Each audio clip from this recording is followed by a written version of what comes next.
Hi ಎಲ್ರಿಗೂ ನಮಸ್ತೆ. ನಾನು ನಿಮ್ಮ ಟೀಚರ್ ಮಾತಾಡ್ತಾ ಇದ್ದೀನಿ.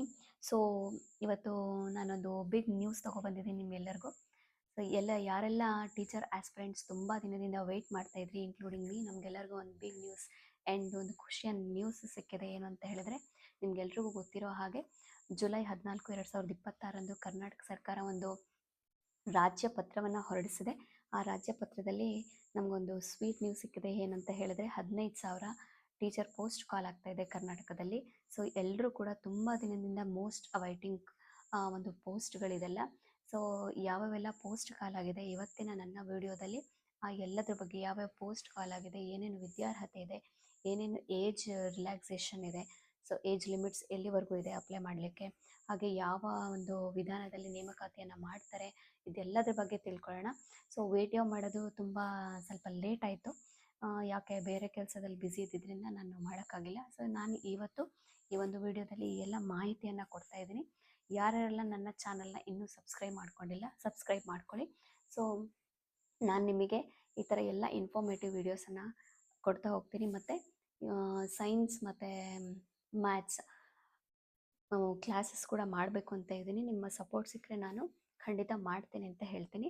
ಸೊ ಈ ಒಂದು ವಿಡಿಯೋದಲ್ಲಿ ನಾವೇನೇನಂತ ತಿಳ್ಕೊಳ್ಬೇಕು ಅಂತ ಹೇಳಿದ್ರೆ, ಈ ಒಂದು ಟೀಚರ್ ಪೋಸ್ಟ್ ಯಾವ್ಯಾವ ಕಾಲ್ ಆಗ್ತಾ ಇದೆ, ಎಷ್ಟೆಷ್ಟು ಕಾಲ್ ಆಗ್ತಾ ಇದೆ, ಅದರಲ್ಲಿ ಫಸ್ಟ್ ನೋಡೋದಾದರೆ, ಪ್ರೆಸೆಂಟ್ಲಿ ನಮ್ಮ ಕರ್ನಾಟಕದಲ್ಲಿ 31 ಡಿಸ್ಟಿಕ್ ಇದೆ.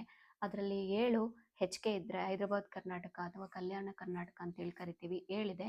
ಮತ್ತು ಇನ್ನು 24 ನಾನ್ HK.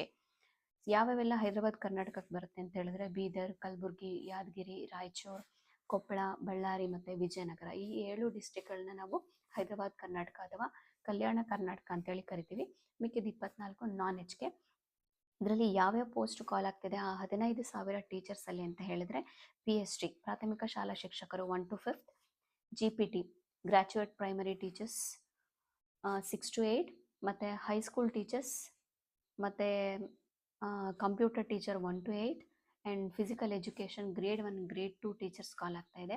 ಸೊ ಇವಾಗ ಯಾವ್ಯಾವೆಲ್ಲ ಪೋಸ್ಟ್ ಎಷ್ಟೆಷ್ಟು ಕಾಲ್ ಆಗಿದೆ, ನಂಬರ್ಸ್ ಎಷ್ಟು ಕಾಲ್ ಆಗಿದೆ, ಅದರಲ್ಲಿ ಹೈದರಾಬಾದ್ ಕರ್ನಾಟಕಕ್ಕೆ ಎಷ್ಟು ಮತ್ತು ನಾನ್ ಹೈದರಾಬಾದ್ ಕರ್ನಾಟಕಕ್ಕೆ ಎಷ್ಟು ಅಂತ ಹೇಳಿದ್ರೆ, ಒಂದನೇದಾಗಿ PST ಅಂದರೆ ಪ್ರಾಥಮಿಕ ಶಾಲಾ ಶಿಕ್ಷಕರು ಪೋಸ್ಟ್ಗಳು 900 ಪೋಸ್ಟ್ ಇದೆ ಟೋಟಲ್ಲು. ಅದರಲ್ಲಿ ಹೈದರಾಬಾದ್ ಕರ್ನಾಟಕಕ್ಕೆ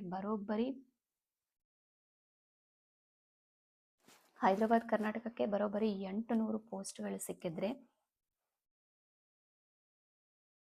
ನಮ್ಮ ನಾನ್ HKಗೆ ಬರೀ 100 ಪೋಸ್ಟ್ ಸಿಕ್ಕಿದೆ. ಏನೂ ಮಾಡೋಕ್ಕಾಗಲ್ಲ, ಅಷ್ಟರಲ್ಲೇ ಫೈಟ್ ಮಾಡಬೇಕು ನಾವು. ಬಿಕಾಸ್ ಹೈದರಾಬಾದ್ ಕರ್ನಾಟಕ ಅಂದ ತಕ್ಷಣ ಯಾರೂ ಹೋಗಲ್ಲ. ಅಲ್ಲಿ ಅಪಾಯಿಂಟ್ ಆದರೂ ಕೂಡ ಬೇಗ ಟ್ರಾನ್ಸ್ಫರ್ ಮಾಡಿಸ್ಕೊಂಡು ಈ ಕಡೆ ಬಂದುಬಿಡ್ತಾರೆ. ಅದಕ್ಕೂ ಕೂಡ ತುಂಬ ಟ್ರಾನ್ಸ್ಫರ್ ರೂಲ್ಸ್ ಎಲ್ಲ ತೊಗೊಂಬಂದಿದ್ದಾರೆ ಇವಾಗ. ಸೊ ಅದಕ್ಕೋಸ್ಕರ ಆ ಥರ ಹೈದರಾಬಾದ್ ಕರ್ನಾಟಕದಲ್ಲಿ ತುಂಬ ಬ್ಯಾಕ್ಲಾಗ್ಸ್ ಇರೋದನ್ನು ಫಿಲ್ ಮಾಡಬೇಕು ಅಂತೇಳಿ ಹೈದರಾಬಾದ್ ಕರ್ನಾಟಕಕ್ಕೆ ತುಂಬ ಪೋಸ್ಟನ್ನು ಕಾಲ್ ಮಾಡಿದ್ದಾರೆ. ಆ್ಯಂಡ್ ಈಗ PST ಆಯಿತು. GPT 8,500 ಪೋಸ್ಟ್ ಇದೆ ಟೋಟಲ್ಲು. ಆ 8,500 ಪೋಸ್ಟ್ಗಳಲ್ಲಿ ಹೈದರಾಬಾದ್ ಕರ್ನಾಟಕಕ್ಕೆ 3,228 ಪೋಸ್ಟ್ ಇದ್ದರೆ, ನಮ್ಮ ನಾನ್ HKಗೆ 5,272 ಪೋಸ್ಟನ್ನು ಕಾಲ್ ಮಾಡಿದ್ದಾರೆ. ಪರವಾಗಿಲ್ಲ. ಆ್ಯಂಡ್ ನೆಕ್ಸ್ಟ್ HSTR ಅಂದರೆ ಹೈಸ್ಕೂಲ್ ಟೀಚರ್ಸ್. 4,500 ಪೋಸ್ಟ್ ಇದೆ.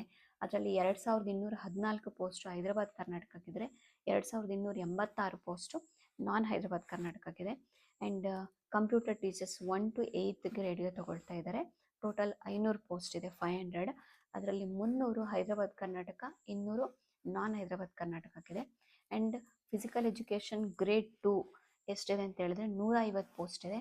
ಅದರಲ್ಲಿ 106 ಪೋಸ್ಟು ಹೈದರಾಬಾದ್ ಕರ್ನಾಟಕಕ್ಕೆ, 44 ಪೋಸ್ಟು ನಾನ್ HKಗೆ ಸಿಗ್ತಾ ಇದೆ. ಆ್ಯಂಡ್ ಫಿಸಿಕಲ್ ಎಜುಕೇಷನ್ ಗ್ರೇಡ್ 1 450 ಇದೆ. ಆ 450ರಲ್ಲಿ 319 ಹೈದರಾಬಾದ್ ಕರ್ನಾಟಕಕ್ಕಿದ್ರೆ, 131 ನಾನ್ ಹೈದರಾಬಾದ್ ಕರ್ನಾಟಕಕ್ಕೆ ಸಿಗ್ತಾ ಇದೆ. ಸೊ ಇದಿಷ್ಟು ಟೋಟಲ್ ಪೋಸ್ಟು. ಟೋಟಲ್ 31 ಡಿಸ್ಟಿಕ್ಕಿಂದ ಹೈದರಾಬಾದ್ ಕರ್ನಾಟಕ ಮತ್ತು ನಾನ್ ಹೈದರಾಬಾದ್ ಕರ್ನಾಟಕಕ್ಕೆ 15,000 ಟೀಚರ್ಸಲ್ಲಿ ಯಾವ ಥರ ಡಿವೈಡ್ ಮಾಡಿದ್ದಾರೆ, ಟೋಟಲ್ ಪೋಸ್ಟ್ ಎಷ್ಟು ಅಂತ ಹೇಳೋದಕ್ಕೆ ಮಾಹಿತಿ ಇದು. ಸೊ ನಾವು ಇಷ್ಟೊತ್ತು ಟೋಟಲ್ ಎಷ್ಟು ಪೋಸ್ಟ್ ಕಾಲ್ ಆಗಿತ್ತು, ಟೀಚರ್ ಪೋಸ್ಟ್, ಆ್ಯಂಡ್ ಅದರಲ್ಲಿ ಯಾವ್ಯಾವ ಪೋಸ್ಟ್ ಎಷ್ಟೆಷ್ಟು ಕಾಲ್ ಆಗಿತ್ತು, ಅದರಲ್ಲಿ ಹೈದರಾಬಾದ್ ಕರ್ನಾಟಕ ಎಷ್ಟು ಆ್ಯಂಡ್ ನಾನ್ ಹೈದರಾಬಾದ್ ಕರ್ನಾಟಕ ಎಷ್ಟು ಅಂತ ಗೊತ್ತಾಯಿತು. ಹಾಗೆ ಇವಾಗ ಯಾವ್ಯಾವ ಪೋಸ್ಟ್ ಎಷ್ಟೆಷ್ಟು ಕಾಲ್ ಆಗಿದೆ ಅಂತ ಗೊತ್ತಾಗಿದೆ ಅಲ್ವಾ. ಸೊ ಇವಾಗ ವಯೋಮಿತಿ ಏನು ಅಂತ ತಿಳ್ಕೊಳ್ಳೋಣ. ನೋಡಿ ನಿಮಗೆ ಸ್ಕ್ರೀನ್ ಮೇಲೆ ಕಾಣ್ತಾ ಇದೆ. ವಯೋಮಿತಿ ಬಂದ್ಬಿಟ್ಟು ಈ ಒಂದು ಪೋಸ್ಟ್ಗಳಿಗೆ ನೋಡಿ, SC ST ಪ್ರವರ್ಗ 1 ಮತ್ತು ಅಂಗವಿಕಲ ವ್ಯಕ್ತಿಯವರಿಗೆ 21 ವರ್ಷ, ಮಿನಿಮಮ್ 21ರಿಂದ ಮ್ಯಾಕ್ಸಿಮಮ್ 43 ವರ್ಷ ತನಕ ಇದೆ. ಹಾಗೆ category 2A 2B 3A 3B ಅವರಿಗೆ ಮಿನಿಮಮ್ 21 ಇಯರ್ಸಿಂದ 41 ಇಯರ್ಸ್ ತನಕ ಇದೆ. ಹಾಗೆ ಜನರಲ್ ಮೆರಿಟ್ ಅವ್ರು GM ಅವರಿಗೆ 21 ಇಯರ್ಸಿಂದ 38 ಇಯರ್ಸ್ ತನಕ ಇದೆ. ಸೊ ಇದು ಎಲ್ಲಿವರೆಗೂ ನಡೆಯುತ್ತಪ್ಪ ಈ ಏಜ್ ಅಂತ ಹೇಳಿದ್ರೆ, ನಿಮಗೆ ಇವಾಗ ಕಾಲ್ ಮಾಡಿ ಅಪ್ಲಿಕೇಶನ್ ಹಾಕೋವರೆಗೂ ಎಲ್ಲಿವರೆಗೂ ಟೈಮ್ ಕೊಟ್ಟಿರ್ತಾರೋ ಅಲ್ಲಿ ತನಕ ನಿಮ್ಮ ಏಜ್ ಕೌಂಟ್ ಆಗುತ್ತೆ. ಅಲ್ಲಿವರೆಗೂ ನಿಮ್ದು ಆ ಲಾಸ್ಟ್ ಡೇಟ್ವರೆಗೂ ಎಷ್ಟು ನಿಮ್ಮ ಏಜ್ ಈ ವರ್ಷದೊಳಗೆ 43, 41, 38 ವರ್ಷದ ಒಳಗೆ ಬಂತು ಅಂತ ಹೇಳಿದ್ರೆ ನೀವು ಆ ಜಾಬ್ಗಳಿಗೆ ಅಪ್ಲೈ ಮಾಡ್ಬೋದು. ಈಗ ನಿಮ್ಮೆಲ್ರಿಗೂ ಏನೇನು ವಯೋಮಿತಿ ಇದೆ ಅಂತ ಗೊತ್ತಾಯಿತು. ಈಗ ಆಯ್ಕೆ ವಿಧಾನವನ್ನು ನೋಡೋದಾದರೆ, ಇದು ಸ್ಪರ್ಧಾತ್ಮಕ ಪರೀಕ್ಷೆಯನ್ನು ನಡೆಸೋದ್ರ ಮೂಲಕ, ಅಂದರೆ ಎಕ್ಸಾಮ್ ಮಾಡೋದ್ರ ಮೂಲಕ, CT ಎಕ್ಸಾಮ್ ಮಾಡೋದ್ರ ಮೂಲಕ ಈ ಒಂದು ಎಕ್ಸಾಮಿಗೆ ಟೀಚರ್ಸ್ನ ಅಪಾಯಿಂಟ್ ಮಾಡ್ಕೊಳ್ತಾರೆ. ಸೊ ಆಯ್ಕೆ ವಿಧಾನ ನಿಮಗೆ ಗೊತ್ತಿರೋ ಹಾಗೆ CT ಮಾಡ್ತಾರೆ. ಈ CTನಲ್ಲಿ 3 ಪೇಪರ್ ಇರುತ್ತೆ, paper 1, paper 2 and paper 3. Paper 1 ಬಂದು ಜನರಲ್ ಸಬ್ಜೆಕ್ಟು, ಪೇಪರ್ 2 ಬಂದು ನಿಮ್ಮ ಸ್ಪೆಸಿಫಿಕ್ ಸಬ್ಜೆಕ್ಟ್, ನೀವು ಆರ್ಟ್ಸ್ ಸ್ಟೂಡೆಂಟ್ ಆಗಿರಿ, ಸೈನ್ಸ್ ಸ್ಟೂಡೆಂಟ್ ಆಗಿರಿ, PM CB ಹಾಗೆ ಇಂಗ್ಲೀಷ್, ಈ ಥರ ನಿಮ್ಮ ಸ್ಪೆಸಿಫಿಕ್ ಪೇಪರ್ ಏನಿರುತ್ತೆ ಅದು ಪೇಪರ್ 2 ಇರುತ್ತೆ. ಹಾಗೆ ಪೇಪರ್ 3ನಲ್ಲಿ ನೀವು ಕನ್ನಡ ಮತ್ತು ಇಂಗ್ಲೀಷ್ ಇರುತ್ತೆ. ಎಷ್ಟೆಷ್ಟು ಮಾರ್ಕ್ಸ್ ಇರುತ್ತಪ್ಪ ಅಂತ ಹೇಳಿದ್ರೆ, ಟೋಟಲ್ಲು ಪೇಪರ್ 1 150 ಮಾರ್ಕ್ಸ್ ಇರುತ್ತೆ, ಎಲ್ಲನೂ ಕೂಡ ಆಬ್ಜೆಕ್ಟಿವ್ ಟೈಪ್ ಆಗಿರುತ್ತೆ. ಪೇಪರ್ 2 150 ಮಾರ್ಕ್ಸ್ ಇರುತ್ತೆ, ಅದರಲ್ಲಿ 50 ಮಾರ್ಕ್ಸ್ ಆಬ್ಜೆಕ್ಟಿವ್ ಆ್ಯಂಡ್ ಇನ್ನು 100 ಮಾರ್ಕ್ಸ್ ಡಿಸ್ಕ್ರಿಪ್ಟಿವ್ ಇರುತ್ತೆ ನಿಮ್ಮ ಸ್ಪೆಸಿಫಿಕ್ ಪೇಪರ್. ಆ್ಯಂಡ್ ಪೇಪರ್ 3 ಬಂದು 100 ಮಾರ್ಕ್ಸಿಗೆ, ಕನ್ನಡ ಮತ್ತು ಇಂಗ್ಲೀಷು 50 ಮಾರ್ಕ್ಸ್ಗೆ ಡಿಸ್ಕ್ರಿಪ್ಟಿವ್ ಇರುತ್ತೆ. ಆ್ಯಂಡ್ ಪ್ರತಿ ಪೇಪರಲ್ಲೂ ನಾವು 35% ಮಿನಿಮಮ್ 35% ತಗೊಂಡ್ರೆ ಮಾತ್ರ ನಾವು ಎಲಿಜಿಬಲ್ ಆಗೋಕ್ಕೆ ಸಾಧ್ಯ ಪ್ರತಿ ಪೇಪರಲ್ಲೂ. ಇಲ್ಲ ಅಂತ ಹೇಳಿದ್ರೆ ಎಲಿಜಿಬಲ್ ಆಗಲ್ಲ, ನೀವು ಆಯ್ಕೆ ಆಗ್ಲಿಕ್ಕಾಗಲ್ಲ. ಹಾಗಿದ್ರೆ ಏನೇನೆಲ್ಲ ವೇಟೇಜ್ ಇದೆ, ಯಾವ ಥರ ಮಾರ್ಕ್ಸನ್ನು ತಗೊಳ್ತಾರೆ ಅಂತ ನೋಡೋದಾದರೆ ನೋಡಿ, first PST teachers. PST ಟೀಚರ್ಸಲ್ಲಿ 1 to 5ಗೆ ಏನೇನು ತೊಗೊಳ್ತಾರೆ, CETಯಿಂದ 70% ತೊಗೊಳ್ತಾರೆ.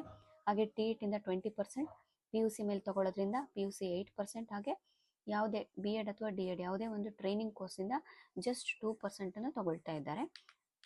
ಹಾಗೆ ನೆಕ್ಸ್ಟ್ ಬಂದು, ಈಗ ಈ ಮಧ್ಯದಲ್ಲಿ ಅವರು 4 ವರ್ಷದ ಶಿಕ್ಷಣ ಪದವಿಯನ್ನು ಮಾಡಿದರು, 4 years BSc B.Ed BSc Ed ಈ ಥರ B.Ed ಅಂತೇಳಿ 4 ವರ್ಷದ್ದು BA ಮತ್ತು B.Ed ಸೇರಿಸಿ ಒಂದು ಕೋರ್ಸನ್ನು ಮಾಡ್ತಾರೆ.